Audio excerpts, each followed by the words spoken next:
questions. 81st question. Global warming is result of increase in the. అసలు global warming ఎందుకు వస్తుంది? Result global warming వల్ల greenhouses gases already ఈ topic గురించి discuss చేసాం. What are greenhouse gases? Carbon dioxide, carbon monoxide, methane etcetera. So ఈ topic global warming వల్ల ఏమవుతుంది రిజల్ట్ అంటే సీ లెవెల్ అనేది రైజ్ అవుతుంది. Atmospheric temperature also will increase. Natural vegetation,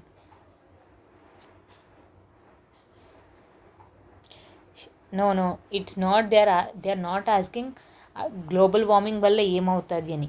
అసలు global warming is result of increase in what? Sea level rise అవ్వడం వల్ల global warming అవ్వదు. గ్లోబల్ వార్మింగ్ అయితే సీ లెవెల్ అవుతుంది. So this is wrong. Atmospheric temperature increase అవ్వడం వల్ల global warming అవుతుంది. ఈ అట్మాస్ఫిరిక్ టెంపరేచర్ ఇంక్రీజ్ అవ్వడానికి different components, and major component is greenhouse gases. Natural vegetation increase అయితే గ్లోబల్ వార్మింగ్ అనేది తగ్గుతుంది. So all of the above is wrong. Only 2 is the correct answer. So Telugu వాళ్ళు ఒకసారి చూసుకోండి. Global warming పెరుగుదల ఫలితంగా ఉంది ఏంటి? So 81st is 2. అది ఎందుకో కూడా మనకు తెలుసు. న్యాచురల్ వెజిటేషన్ కాదు, అదే డిఫారెస్టేషన్ అని ఉంటే ఇక్కడ కరెక్ట్. బయోట్రిగ్ అని ఒక యాప్ కాదండి, ఒక ఇన్నోవేషన్. బయోట్రిగ్ అంటే ఏంటి అంటే కమ్యూనిటీ. ఇప్పుడు వేస్ట్ ఎక్కడెక్కడో జనరేట్ అవుతుంది.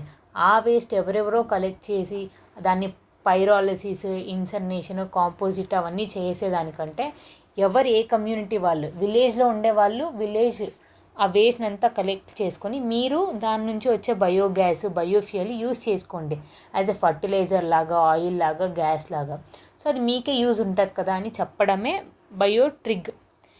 That is seen in news is the community level pyrolysis system for utilizing waste in the rural village.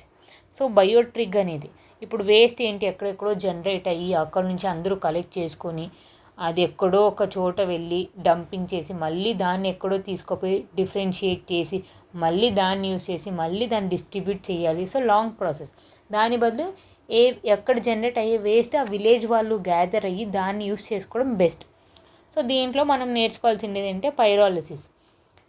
దీనికంటే ముందు you should know about incineration. Incineration అంటే ఏంటి అంటే వేస్ట్ని సెగ్రిగేట్ చేయడం. ఫస్ట్ వేస్ట్ని సెగ్రిగేట్ చేసి with oxygen, in the presence of oxygen burn చేయడం. Large ఏరియాస్లో burn చేసి అక్కడ నుంచి మిగిలిపోయిండే ఆ బూడిదని దీన్ని యూస్ చేసుకోవడం ఇన్ ద ఫార్మ్ ఆఫ్ ఫర్టిలైజర్గా అన్న ఏ దానికైనా యూస్ చేసుకోవడం.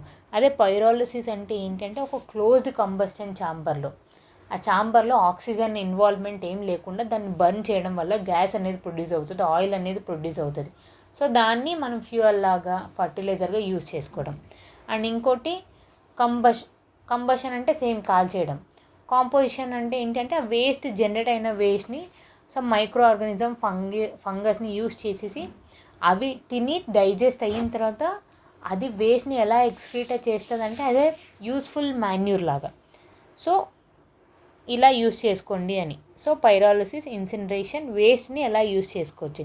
So Biotrig is mainly pyrolysis, community level pyrolysis అంటే నో ఆక్సిజన్. దీన్నే అనేరోబిక్ అని కూడా అంటారు. సో కొంతమంది అడగచ్చు వితౌట్ ఆక్సిజన్ అని అడుగుతారు, కొంతమంది అనేరోబిక్ అంటారు. So don't be confused. Consider the following provision of plastic waste management rule. Actually మనం ప్లాస్టిక్ వేస్ట్ని మేనేజ్ చేయాలి అని 2016లో విథాట్ అండ్ 2024లో అమెండ్మెంట్ జరిగింది. ప్లాస్టిక్ వేస్ట్ అంటే ఏంటో నేను చెప్తున్నాను. ఈ దాంట్లో మైక్రో ప్లాస్టిక్ అంటే ఏంటో చెప్పాను. ఈ మైక్రో ప్లాస్టిక్లో 2 సబ్ డివిజన్స్ ఉంది. మైక్రో బీడ్స్ అంటే ఏంటి ఐ ఆల్రెడీ టోల్డ్. మనం కాస్మెటిక్స్, పెయింట్స్లో వాడేదాన్ని మైక్రో బీడ్స్ అంటారు. అండ్ సెకండరీ మైక్రో పార్టికల్స్ ఏంటి అంటే మేజర్ పార్టికల్స్లో నుంచి బ్రేక్ డౌన్ అయ్యేదాన్ని మైక్రో పార్టికల్స్ అని అంటారు. సో ప్లాస్టిక్ అనేది డబుల్ ఎప్పుడవుతుంది? 2050. ట్రిపుల్ ఎప్పుడవుతుంది? 2060. సో దీనికోసం ఒటోవా, కెనడాలో కూడా రీసెంట్గా ఒక కన్వెన్షన్ తీసుకొచ్చారు. If you want please check in my previous videos. So introduced by Ministry of Environment, Forest and Climate Change. The rule amended the existing 2016 already I told you. The amendment aims to reduce the use of single-use plastic. అసలు single use plastic అంటే ఎన్ని microns, less than how many microns ఒకసారి comment చేయండి. By imposing rigorous regulation, manufacturing, importer and brand owners are not responsible for collecting. No, they are extended producer responsibility అని ఒకటి ఉంది, అది ఈ వేస్ట్ కలెక్షన్ కోసం. అండ్ ఈవెన్ రీసెంట్గా ఈ 83rd దాంట్లో కూడా ఏం చేశారు, those are manufacturing, importer and brand owners are responsible for collecting and managing plastic waste generated from their product. So only 1 and 2 is correct. 84th, algae blooms. Already I told, eutrophication అంటే ఏంటి, actually ఒక lake form అయి ఉంటుంది. ఆ లేక్కి ఎసెన్షియల్గా everything will be good, కానీ industrial వేస్టే కాకుండా some different natural causes వల్ల కూడా దాంట్లో న్యూట్రియంట్స్ వాల్యూ ఎక్కువ అయిపోవడం వల్ల it will get in to eutrophication. ఆ యూట్రోఫికేషన్ ఎంత అయిపోతుంది అంటే లోపల ఉండే ఆర్గానిజం బయోలాజికల్ ఆక్సిజన్ డిమాండ్ అనేది తగ్గిపోతుంది. డిజాల్వ్డ్ ఆక్సిజన్ కూడా ఎఫిషియన్సీ లేకుండా ఆర్గానిజమ్స్ లోపల అన్నీ చచ్చిపోతాయి. చచ్చిపోయిన తర్వాత సెకండ్ స్టేజ్లో ఏమవుతుంది అంటే మళ్ళీ ప్లాంట్స్ అన్నీ గ్రో అవుతాయి. ఆ ప్లాంట్స్ అన్నీ గ్రో అయిన తర్వాత కూడా మళ్ళీ సస్టైన్గా ఉండకుండా అన్నీ చనిపోయి ఆల్గే అనేది ఎలా ఫామ్ అవుతుందంటే లేక్ మొత్తం గ్రీన్ అయిపోతుంది. దాన్ని ఆల్గే బ్లూమ్స్ అని అంటారు. So the presence of large amount of nutrients in water can lead to excessive growth of plankton. ఈ ఆల్గే బ్లూమ్స్ గ్రో అయిన తర్వాత మనం అక్కడికి వెళ్తే వావ్ గ్రీన్గా చూడడానికి బాగుంది అని అనుకుంటాం, కానీ దాంట్లో ఉండే ఆర్గానిజమ్స్, దాంట్లో ఉండే ఫ్లోరా అండ్ ఫనా చాలా డేంజరస్. అక్కడికి వెళ్ళగానే ఆ స్మెల్, ఫౌల్ స్మెల్ రావడం, హెడ్ఏక్ రావడం, చనిపోవడం కూడా జరుగుతుంది. So be careful. Growth of phytoplankton algae resulting in algae bloom. Correct. Harmful algae blooms releases neurotoxins. Hepatotoxin అంటే లివర్కి సంబంధించి. సో ఆ టాక్సిన్స్ అన్నీ రిలీజ్ చేస్తుంది. రెడ్ టైడ్స్, ఈ ఆల్గే బ్లూమ్స్ వల్ల అక్కడ మెరైన్ ఫ్లోరా ఫ్లానా డిఫరెంట్గా ఉంటాయి. సో రెడ్ టైడ్స్ అనేవి కూడా రెడ్ కలర్లో వల్ల ఫామ్ అవుతాయి. Are caused by dinoflagellates, a type of marine plankton, ఒక స్పీసీస్ అండి. సో మెరైన్ ప్లాంక్టాన్ చిన్న చిన్న ట్రీస్ రెడ్ కలర్లో అలా ఉండడం వల్ల, సో అదొక డిఫరెంట్, మనం వెళ్ళి ఆ రెడ్ టైడ్స్ అని ముట్టడం, తర్వాత మనకి డిసీజ్ రావడం అలాంటివి జరుగుతాయి. So consider the following statement of algae bloom. So all the 3 are correct. 1, 2, 3. So మీరు ఇన్డెప్త్ దీని నుంచి క్లారిఫై చేసుకోవాలి అనుకుంటే you can see different videos related to this. Even లివర్కి సంబంధించిన డిసీజెస్ వస్తాయి, రెస్పిరేటరీ ప్రాబ్లమ్స్ వస్తాయి, క్లాగింగ్, ఫిషెస్ అన్నీ చనిపోవడం, ఆక్సిజన్ లెవెల్ రెడ్యూస్ అయిపోతాం, ఈవెన్ అండర్ వాటర్ని కూడా it will pollute. So already ఈ క్వశ్చన్ ఒకసారి చూసుకోండి, తెలుగు మీడియం వాళ్ళు. 83rd క్వశ్చన్, పర్యావరణం, అటవీ మరియు 82nd బయోట్రిగ్. ఇది కూడా ఒకసారి చూసుకోండి తెలుగు స్టూడెంట్స్, బికాజ్ ఇందాక నన్ను చాలామంది కమెంట్స్లో అడిగారు తెలుగు క్వశ్చన్స్ కూడా ఒకసారి పాస్ చేస్తే they will read, it will be convenient for them also.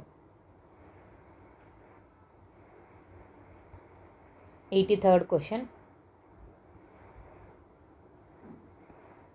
And 84th question.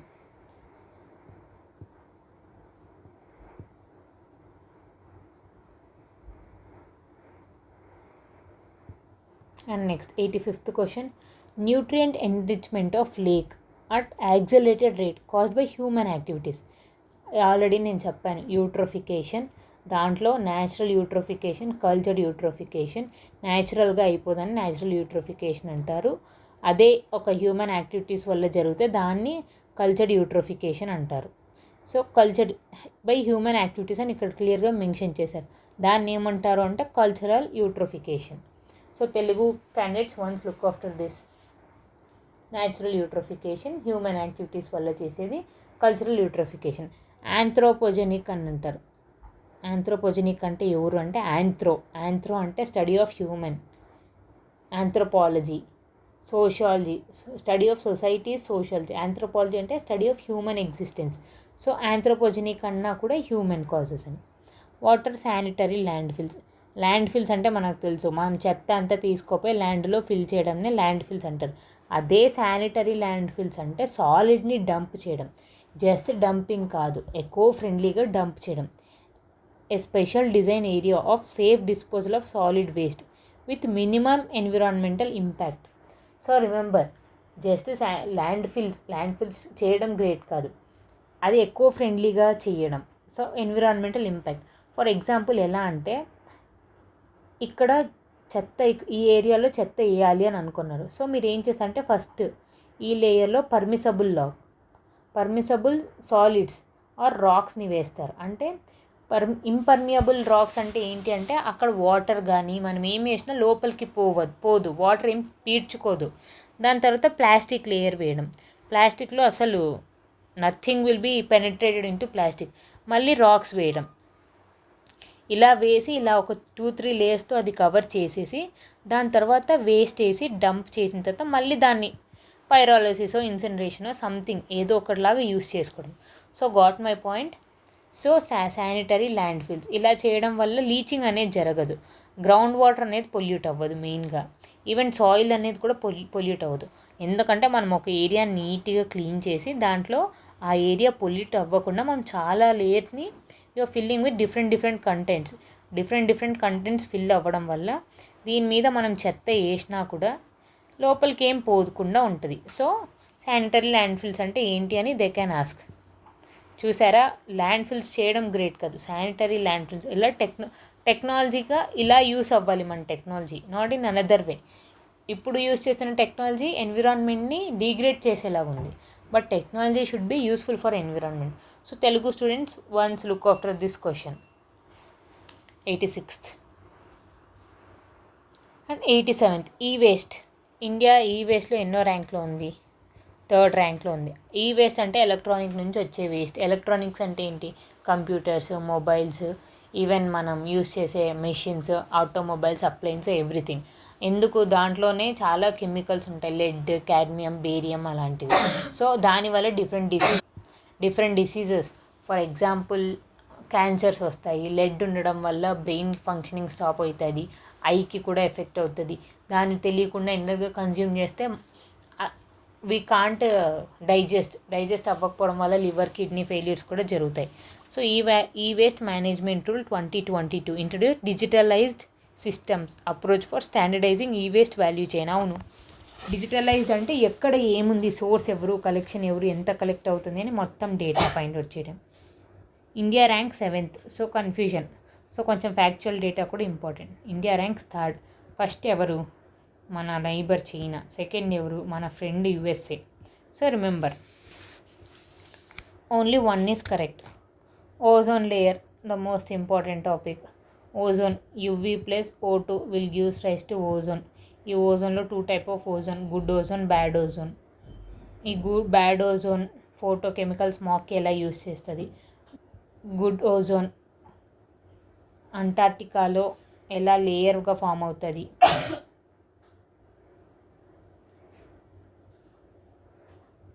So ozone layer is present in which layer of atmosphere? ట్రోపోస్ఫియర్లో ఉంటే బ్యాడ్ ఓజోన్ అంటారండి, అదే స్ట్రాటోస్ఫియర్లో ఉంటే గుడ్ ఓజోన్ అంటారు.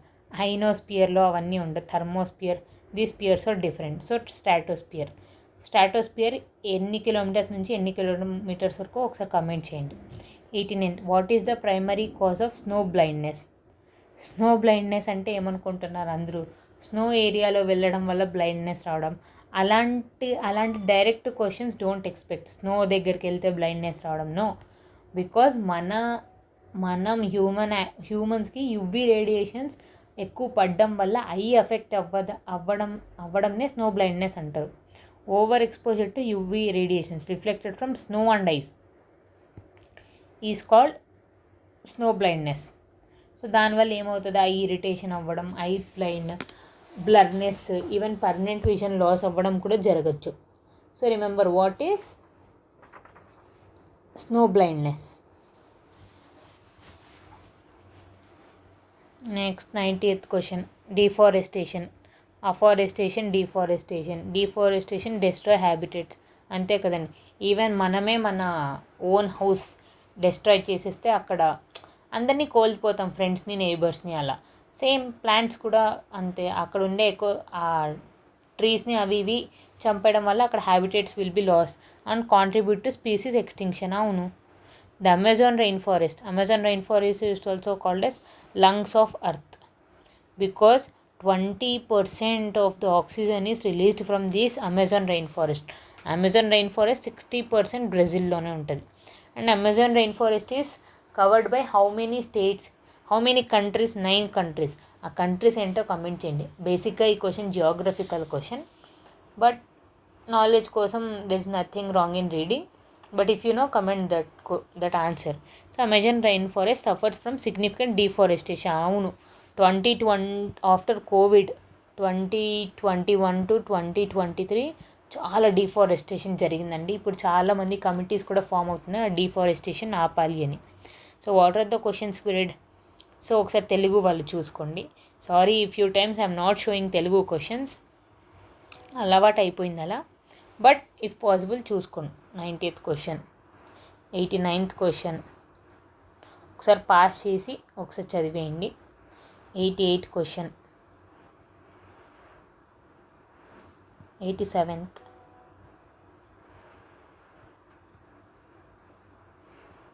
86th.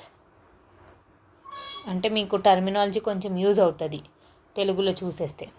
So what are the questions we discussed? Deforestation అంటే ఏంటి, Amazon forest, ozone layer, snow blindness, ఈ వేస్లో మనం ఇండియా ఏ ర్యాంక్ ఉంది, ఏ రూల్స్ తీసుకొచ్చారు, sanitary land fils, human activities, cultural eutrophication, natural eutrophication, marine planktons.